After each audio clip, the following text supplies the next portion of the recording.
waa mid ay ku dalbanayeen in labaad kursiga uu ku soo laabto madaxweynaha hadda talada haya ee mudane maxamed cabdullaahi farmaajo.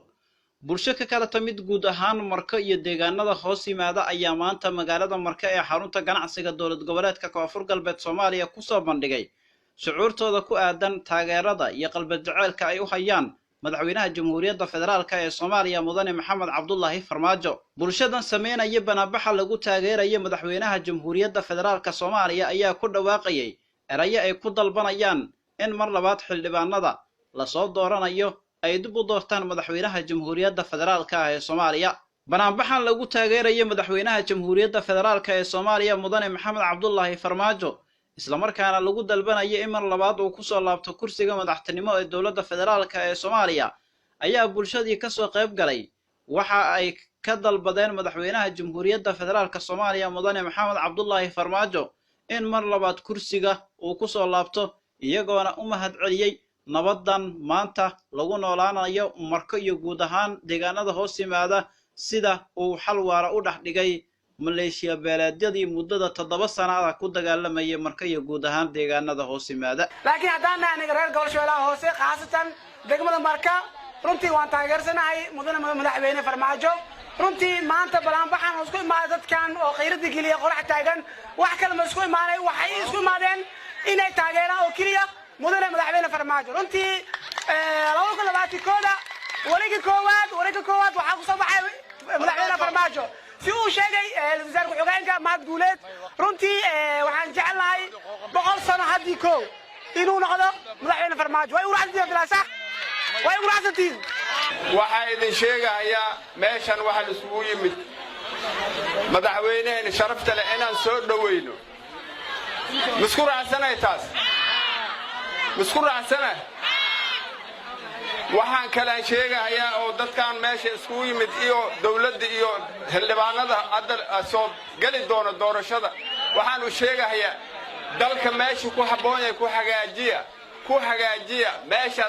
Soomaali u socoto waa taqaanin ku hagaajiya. sidoo kale banaanbaxan lagu taageerayo isla markaana lagu dalbanayo madaxweynaha Jamhuuriyadda Federaalka ee Soomaaliya mudane maxamed cabdullaahi farmaajo in mar kale kursiga uu ku soo laabto xildhibaanadana loogu dalbanayay in ay mar kale doortaan madaxweynaha Jamhuuriyadda Federaalka ee Soomaaliya ay ku dalbanayeen bulshada magaalada Marka ayaa waxa ka soo qayb galay mas'uuliyiinta degmada Marka ee xarunta gobolka Shabeellada Hoose iyo mas'uuliyiin ka socotay deegaanada hoos yimaada magaalada Marka ee xarunta gobolka Shabeellada Hoose. mas'uuliyiinta ka soo qayb galay ayaa waxa kamid ah gudoomiyaha deegaanka Janaale Cabdiraxmaan Yuusuf Al-Cadaala, gudoomiyaha ururka haweenka degmada Marka Muna Maxamed Zuweer Munagaawo, gudoomiye ku-xigeenka dhanka arrimaha bulshada degmada Marka Cabdullaahi Nuur Cali Shaacir iyo xogayaha dowladda hoose ee degmada Marka Xuseen Maxamed Daahir Degan iyo mas'uuliyiin kale. dhammaan mas'uuliyiinta ayaa si wada jir ah ugu mahadceliyay madaxweynaha Jamhuuriyadda Federaalka ee Soomaaliya kaalintii mugal lahayd oo uu ka qaatay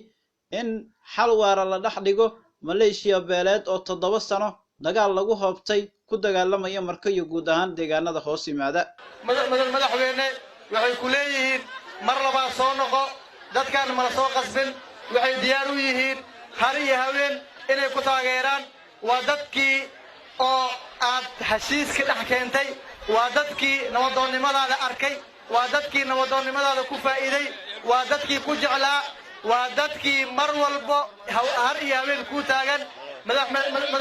madaxweyne waxaan ku leenahay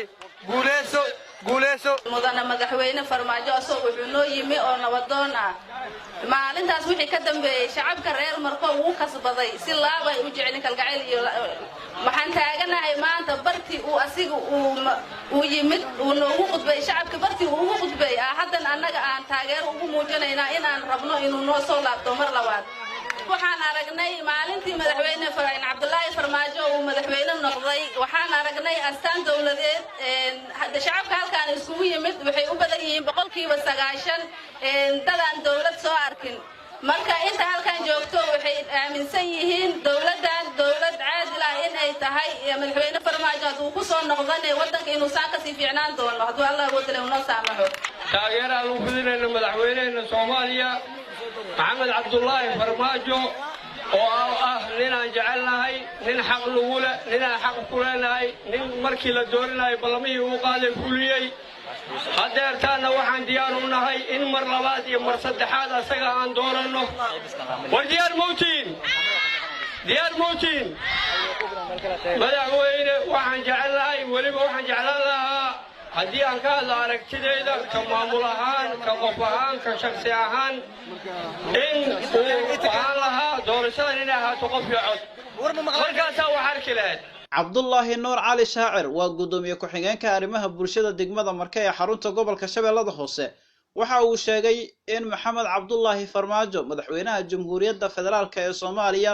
uu aad ugu weyn yahay bulshada magaalada marka ee xarunta gobolka shabeellada hoose iyo guud ahaan deegaanada hoos yimaada isla markaana ay maanta ku taageerayaan halkan sidoo kale waxa uu sheegay cabdullaahi nuur cali shaacir gudoomiye ku-xigeenka arrimaha bulshada degmada marka inuu u mahadcelinayo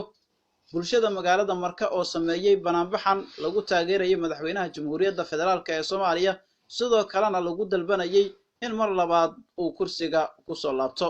dadweynaha meeshaan ka soo qayb galay maanta shucuurtooda ku muujiyay inay taageersan yihiin madaxweynaha maxamed cabdullaahi farmaajo oo ninkii madaxweynihii ugu horreeyay degmada yimid kana bilaabay dib u heshiisiin dadka inay isdhexgalaan iyo degmada marko uu furay ina mashruucyaal laga keeno dadka ay mashruuc lagu abuuro dadweynaha haddii ay ahaan lahaayeen waxaan leeyahay maanta waxaan isugu soo baxnay inaan ku taageerno shucuurtayna madaxweynaha